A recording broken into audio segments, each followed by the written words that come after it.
Comment investir en bourse à long terme des 100 francs par mois? C'est vraiment le sujet de la vidéo aujourd'hui. On va voir vraiment si tu as un faible budget, des 100, 150 francs ou peu importe. Comment est-ce que tu peux concrètement investir cet argent depuis la Suisse? Que ce soit en bourse, que ce soit via les troisième piliers ou autre. On va vraiment aborder ça et je propose de directement switcher sur l'écran. Donc tu vois la carte mentale que je t'ai préparée aujourd'hui. Donc c'est vraiment déjà un petit rappel important. Donc finalement ce sont les proportions qui sont importantes et pas les montants. Souvent quand on réfléchit, on a des biais cognitifs qui nous incitent à penser que puisque c'est on investit 100 francs, 200 francs, 500 francs, peu importe, c'est ces montants-là qui sont importants. Mais c'est vraiment ce qui est crucial de comprendre que c'est les proportions, donc en pourcentage, qui sont importants. Donc combien par rapport à mon revenu je suis en train d'investir? Quel est mon taux d'épargne? Est-ce que j'investis 5% de ce que je gagne, 10%, 20%? Et les 100 francs, ou peu importe le montant, ici je prends 100 francs, c'est juste pour un exemple de comment commencer petit finalement. Et voilà, j'ai pris un chiffre pour donner de la consistance un petit peu à la vidéo, on va dire ça comme ça. Mais finalement, le montant, c'est ce que je l'investis, est-ce que ça représente 5% de mon capital, 10% de mon revenu, 20%, etc. Donc c'est vraiment une première notion à avoir, c'est finalement de réfléchir en termes de proportion et pas de montant. Ça, c'est une première chose à avoir en tête. Et aujourd'hui, si tu as du coup 100 francs par mois à investir, concrètement, comment faire? Dans cette vidéo, on va pas aborder le côté est-ce que c'est possible d'investir dès 100 francs par mois? On partira du principe que oui, c'est le cas. Tu peux vraiment commencer à investir dès 100 francs. Là, ce qu'on va traiter, c'est vraiment j'ai ces 100 francs tous les mois. Je sais que je peux les investir. Comment je fais? Comment j'alloue cet argent à des investissements? Ici, si je te prends par exemple deux exemples, tu vois, où on a deux entreprises que j'imagine que tu connais, voire peut-être que tu consommes un peu les produits, donc Coca-Cola et Booking, donc deux entreprises qui sont cotées en bourse. Coca-Cola qui vaut, du moins au moment où j'ai fait la capture d'écran, 69 dollars et l'autre 5702 dollars. Donc tu vois qu'avec nos 100 francs par mois, il y aurait une des deux qu'on pourrait acheter, l'autre pas. Et en soi, concrètement en bourse, tu peux acheter ce qu'on appelle des fractions d'actions. Donc avec les 100 francs, tu pourrais acheter 0,02% de l'action, par exemple Booking, ce qui fait que tu peux quand même investir. Donc voilà, je vais juste mettre un peu de clarté. On va pas se pencher sur est-ce que je peux vraiment investir avec 100 francs. On part du principe que oui, tu peux. Maintenant, comment faire? Donc voilà, je vais juste revenir un petit peu pour poser cette base. On va voir aussi juste une erreur classique un petit peu que je vois, les différentes solutions d'investissement, ce que je te recommande de faire et ce que tu peux faire, mettre en place directement à la fin de la vidéo. Donc une première réflexion, une deuxième, et également un petit peu le conseil de fin, un petit peu vis-à-vis de mon expérience. Qu'est-ce que moi je ferais un petit peu si je devais recommencer avec 100 francs par mois. Donc juste une erreur classique que je vois en général avec les personnes, alors que ce soit dans les élèves qui rejoignent l'accompagnement, que ce soit dans les personnes avec qui j'échange, d'autres investisseurs, c'est que finalement quand il y a un faible budget, de nouveau c'est ce truc de j'investis un petit peu par défaut. J'ai que 100 francs par mois, donc je vais mettre dans un simple ETF, un S&P 500 parce que j'ai vu sur internet, sur YouTube, sur un blog, je mets dans une action ou un truc ou chose comme ça, ou un troisième pilier ou peu importe. Et c'est plus un côté de par défaut. J'ai que ce montant-là, donc je mets que là-dedans et c'est OK. Et en fait, la réflexion correcte que je t'invite à avoir, c'est vraiment le côté... Alors, ici, après, chaque investisseur a un petit peu ses propres approches, mais ce que j'enseigne derrière, c'est du moins de clarifier le côté émotionnel pragmatique avec l'approche WSO. Je te la présente juste après. Suite à ça, tu peux établir du coup ton profil d'investisseur. Donc vraiment ta capacité finalement à absorber des risques, ce que tu souhaites atteindre comme objectif, ce que tu souhaites mettre en place comme type d'investissement et finalement du coup ta stratégie d'investisseur.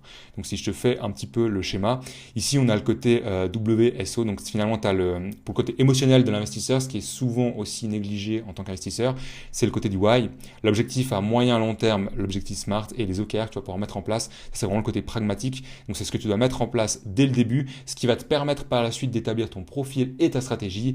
Et si je reprends très brièvement un schéma sur l'ensemble de ton patrimoine en bourse, que ce soit troisième pilier, bourse, peu importe, eh bien finalement tu auras ce qu'on appelle un socle passif avec des ETF. Donc là ça pourrait être dans l'exemple 80% de ton patrimoine investi dans ce socle passif et finalement 20% de ton patrimoine investi dans des actions, Visa, Tesla, Apple, ce genre de choses. Et tu vois, tu es obligé en fait de passer par cette approche pour utiliser à bon escient tes 100 francs, pour les investir correctement. Si tu prends tes 100 francs et tu les investis un petit peu de manière par défaut vraiment, en disant j'ai que ce montant-là, donc je vais investir dans un simple S&P 500. Finalement, c'est pas la bonne approche. Tu n'auras pas les bons critères et tu risques de faire des erreurs. Et ce que je voulais te montrer aussi, c'est que finalement, tu vois, c'est possible que la finalité soit la même, mais la réflexion est complètement différente. Dans le sens, dans le premier cas, tu peux investir, dans les deux cas, pardon, tu peux investir dans un S&P 500, donc c'est les 500 plus grosses entreprises américaines. Mais dans le premier scénario, donc c'est vraiment le côté par défaut, c'est j'ai que ce montant-là, donc j'investis là-dedans, c'est facile, entre guillemets, j'ai vu sur Internet, sur YouTube ou blog ou peu importe, que c'était la chose à faire. Ça, c'est pas la bonne approche parce que tu vas pas choisir déjà le bon ETF sur S&P 500 parce que si on prend que les 500 plus grosses entreprises américaines, il y a déjà plusieurs émetteurs qui existent. Donc l'émetteur, c'est l'entreprise qui te permet d'acheter ce S&P 500 et dans les ETF S&P 500 que proposent les émetteurs, il y en a encore plein qui existent. Et du coup, si tu passes par la deuxième approche, déjà tu vas pouvoir avoir une bonne proportion dans combien d'argent j'alloue à cet ETF par exemple. Et surtout, je vais être vigilant du coup aussi au domicile du fonds de l'ETF parce que forcément, en fonction du pays de résidence fiscale, donc là en l'occurrence la Suisse, ça va pas être le même ETF que tu vas devoir sélectionner. Est-ce qu'il est capitalisant, distribuant? Ça va dépendre aussi de ton objectif. Donc tu vois, tu es obligé de passer un petit peu par cette phase avant de te dire je vais commencer à investir. Et je voulais vraiment revenir là-dessus avant d'aborder un petit peu les différentes solutions d'investissement parce que je t'invite à faire, parce que je vois trop d'investisseurs qui ont des petits budgets et qui se disent j'investis banalement dans du S&P 500, ou bien j'achète une action Tesla, Nvidia, ce genre de choses, parce que j'ai vu que c'était bien. Mais en fait, ils sont pas du tout passés par cette approche, ils optimisent pas la fiscalité, ils ne corrèlent pas leurs investissements avec l'objectif. Je sais pas si c'est très clair, mais en fonction de ce que tu souhaites atteindre en bourse, tu vas devoir sélectionner certains types d'ETF, certains types d'actions. Et forcément, si tu n'as pas clarifié ce que tu souhaitais atteindre, les actions que tu vas mettre en place, que tu vas investir, etc., ça va pas être les bonnes qui vont te permettre d'atteindre cet objectif. Donc il y a vraiment juste une première erreur à éviter, c'est de le faire un petit peu par défaut. Ensuite, ce sur quoi je voulais revenir, c'est que finalement, quelles sont les différentes alternatives qu'il existe pour commencer à investir dès 100 francs par mois? Parce que c'est bien joli de dire qu'on peut investir, mais finalement, quelles sont ces alternatives? Ici, je t'en ai listé plusieurs. Alors j'ai mis en vert celles que je vais traiter, c'est celle sur laquelle j'ai clairement une zone d'expertise. Le côté crypto-monnaie, aujourd'hui, j'y connais rien et je vais pas m'aventurer là-dessus. Le côté immobilier avec le crowdfunding, c'est pas non plus quelque chose sur lequel je vais traiter. Donc je vais vraiment m'aventurer, c'est vraiment d'ailleurs le cœur de la chaîne YouTube, du contenu que je partage, l'accompagnement, c'est le côté investissement en bourse et système suisse. Donc ici sur le côté troisième pilier, tu pourrais avoir l'alternative en banque ou en assurance. Pour le côté de la bourse, tu pourras avoir encore plusieurs finalement actifs. Déjà tu vas avoir des actions individuelles, du Apple, Microsoft, Tesla, ce genre de choses. Tu pourras avoir des ETF, donc c'est des paniers d'actions, comme on a abordé, c'est vraiment le S&P 500, donc les 500 plus grosses entreprises américaines. Tu pourrais avoir encore de l'or, des matières premières, ou alors ce qu'on appelle des obligations. C'est pas réellement des actions, c'est un actif qui est différent, mais c'est juste pour te montrer que finalement dans les solutions que tu as à portée de main avec tes 100 francs par mois, il en existe beaucoup. Vraiment beaucoup. Et moi, celles sur lesquelles je vais me concentrer, c'est principalement le côté système suisse, donc finalement le troisième pilier, et également le côté investissement en bourse et investissement en bourse long terme, 5, 10, 15, 20 ans et plus. Côté crypto-monnaie immobilier, c'est évidemment des classes d'actifs sur lesquelles tu pourras investir, mais que je ne vais pas traiter dans le contenu et dans la vidéo. Donc ce que je t'invite à faire pour le côté troisième pilier et bourse, la première réflexion que je pourrais t'inviter à faire, c'est déjà quelle proportion je vais allouer entre mon troisième pilier et mes investissements en bourse. On a vu que j'ai ce faible capital au début, 100 ou peu importe la situation, 150, 200 francs, peu importe. C'est en fonction du montant que j'ai, quelle partie je vais allouer à des troisième piliers, quelle partie je vais allouer à l'investissement en bourse. Ici, je t'ai listé quelques avantages un petit peu inconvénients du troisième pilier, voire des investissements en bourse. Donc les avantages, évidemment, tu as le côté déduction fiscale, donc tout ce que tu investis sur ton troisième pilier, c'est des choses que tu vas pouvoir déduire de tes revenus à la fin de l'année, donc économiser des impôts. C'est un avantage qui est quand même considérable. Deuxième avantage, c'est que tu as la possibilité de te protéger en cas d'imprévu. Et ici, alors je vais rentrer plus dans le détail dans le côté de la deuxième réflexion, mais ça va être uniquement sur le côté du troisième pilier en assurance. J'ai déjà fait un comparatif entre troisième pilier bancaire et troisième pilier assurance. Je t'invite à aller directement sur la chaîne YouTube et puis revoir un petit peu ce contenu. C'est pas très clair pour toi, la distinction entre 3A bancaire, 3A assurance. Mais un des avantages, c'est qu'en cas d'imprévu, tu peux te couvrir. Alors c'est pas un inconvénient, je mets attention ici, mais c'est pas vraiment c'est un point de vigilance, on va dire. C'est pas un inconvénient à mon sens, mais un point de vigilance, c'est que tu as moins de flexibilité dans le choix des investissements. Pourquoi? Parce que quand tu investis sur un troisième pilier, tu ne pourras pas acheter des actions de manière individuelle. Tu vas être obligé d'investir sur ce qu'on appelle des fonds actifs, voire des ETF. Et ici, alors j'ai pensé à ces normes ESG. Donc les normes ESG, c'est normes environnement, social, gouvernance. Pourquoi? Parce que j'ai certains élèves que j'accompagne qui souhaitent accorder en fait d'un point de vue éthique ce qu'ils comment dire ça, leur éthique avec l'entreprise dans laquelle ils investissent. Je sais pas si c'est très clair, mais en gros, quand tu investis dans des fonds ou des ETF, tu vas sélectionner beaucoup d'entreprises. Dans ces entreprises, peut-être que certaines ne correspondent pas à ce dans quoi toi tu as envie de concrètement investir. Et ça peut être un petit peu un point de vigilance dans le sens où tu peux encore sélectionner des ETF qui sont avec des normes ESG. Je te montre un petit peu dans la deuxième réflexion ce que j'en pense un petit peu de ces normes ESG, mais voilà. Mais c'est un point de vigilance dans le sens où tu as moins de flexibilité sur quel investissement je peux concrètement faire avec mes troisième piliers. Et un autre, évidemment, c'est le côté que tu es peu flexible finalement sur comment et quand tu utilises cet argent. C'est de l'argent que tu vas pouvoir utiliser mais que à ta retraite ou lorsque tu te lances indépendant, lorsque tu quittes la Suisse ou lorsque tu achètes ta résidence principale. Donc finalement, si tu souhaites dans 5 ans, 10 ans ou autre financer l'achat d'un véhicule ou d'un voyage par exemple avec l'argent qui a été investi, typiquement le troisième pilier ne sera pas possible. Le côté de la bourse, donc les avantages, inconvénients. Donc forcément, un des inconvénients, et de nouveau, c'est pas vraiment un inconvénient, c'est plus un point de vigilance, c'est que tu n'as aucune déduction fiscale. Sur tout ce que tu investis, tu vas payer des impôts.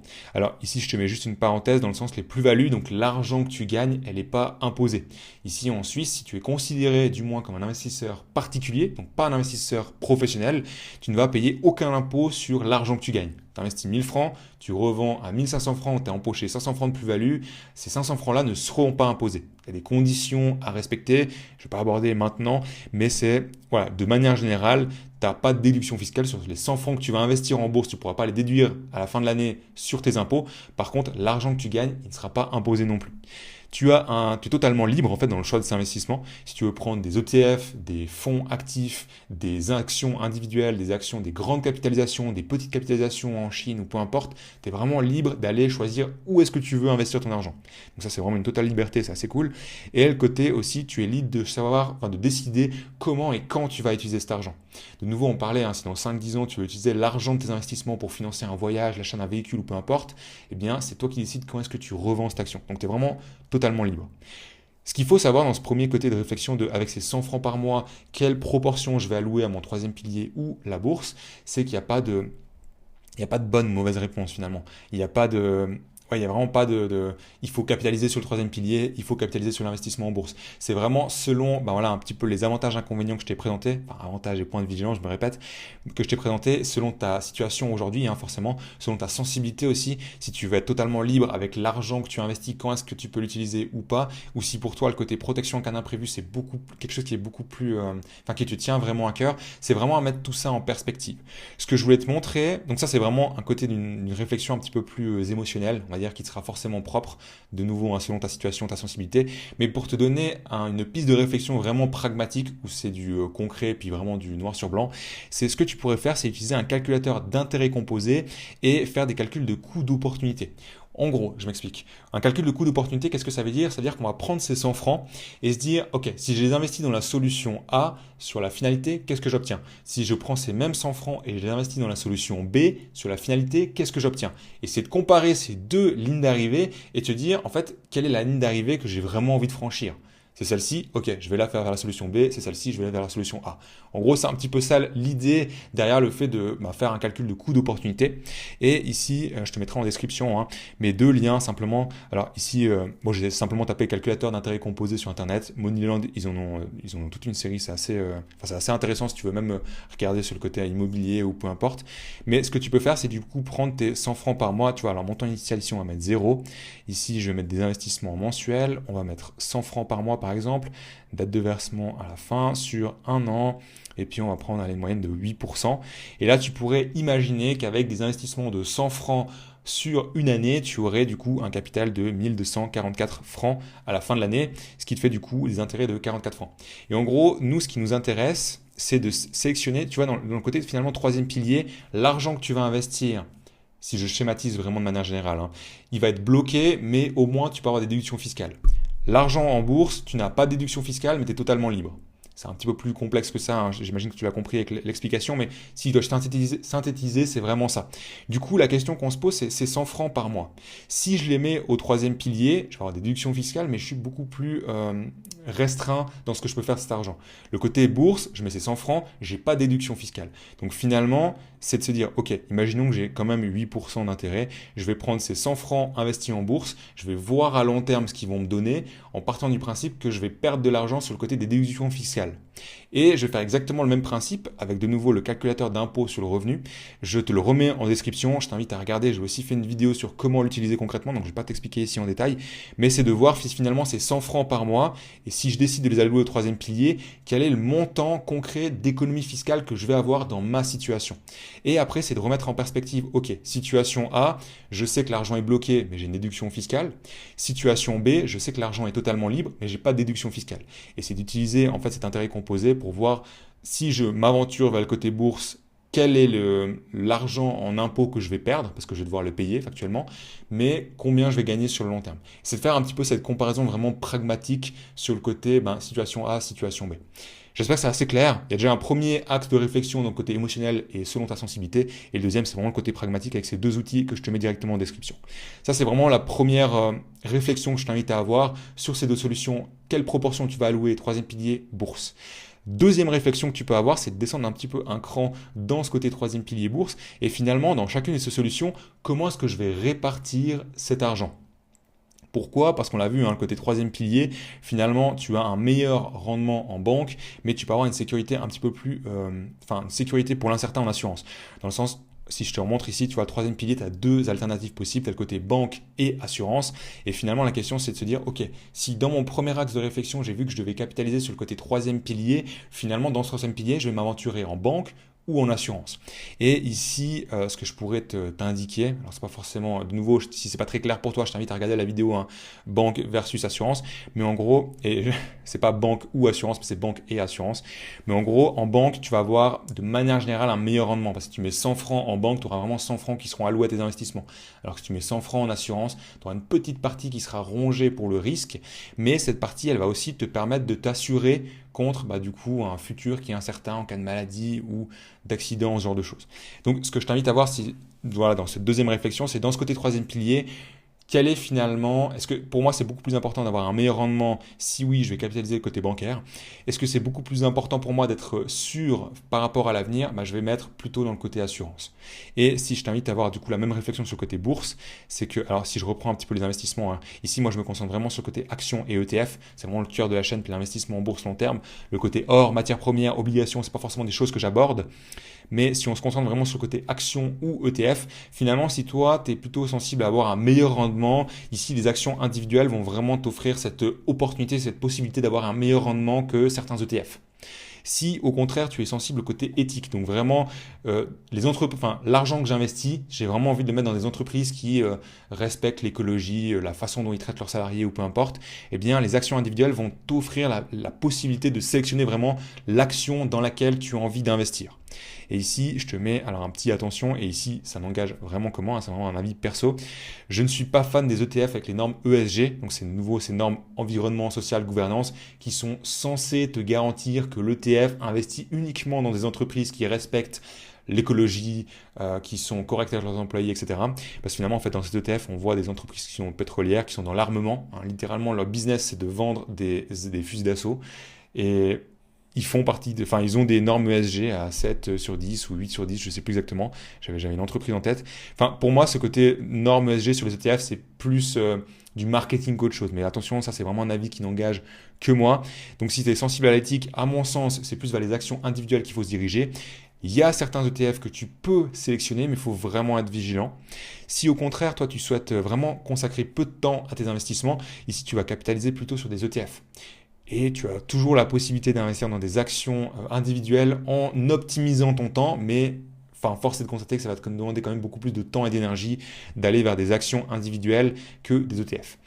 Et si tu as moins de volonté finalement de comprendre, d'aller lire un rapport annuel, un bilan comptable, un compte de résultat, là, c'est plus vers un ETF qu'il va falloir se diriger parce que si tu investis dans des actions individuelles, aujourd'hui, comprendre un bilan de comptable, un compte de résultat, un flux de trésorerie, ce genre de choses, c'est des choses qui c'est vraiment primordial. Donc, si tu as moins de volonté de comprendre ce genre de choses, dirige-toi un petit peu vers ce genre d'ETF.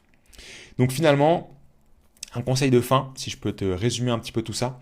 Donc avec un petit budget, c'est de se limiter à 2 alternatives maximum.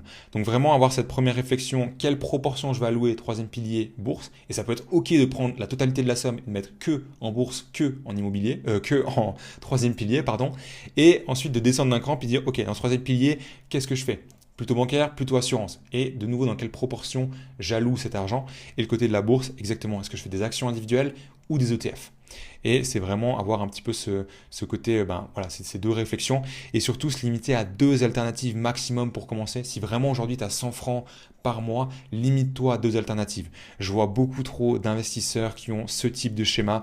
C'est, à mon sens, de nouveau, ça n'engage que moi, complètement inutile. Tu vas beaucoup plus diluer tes efforts, tes résultats aussi à la fin, en mettant 10 francs sur un troisième pilier bancaire, 10 francs sur un troisième pilier assurance. Alors, savoir qu'en général, assurance, tu ne peux pas mettre 10 francs, il y a un minimum de 50, je crois.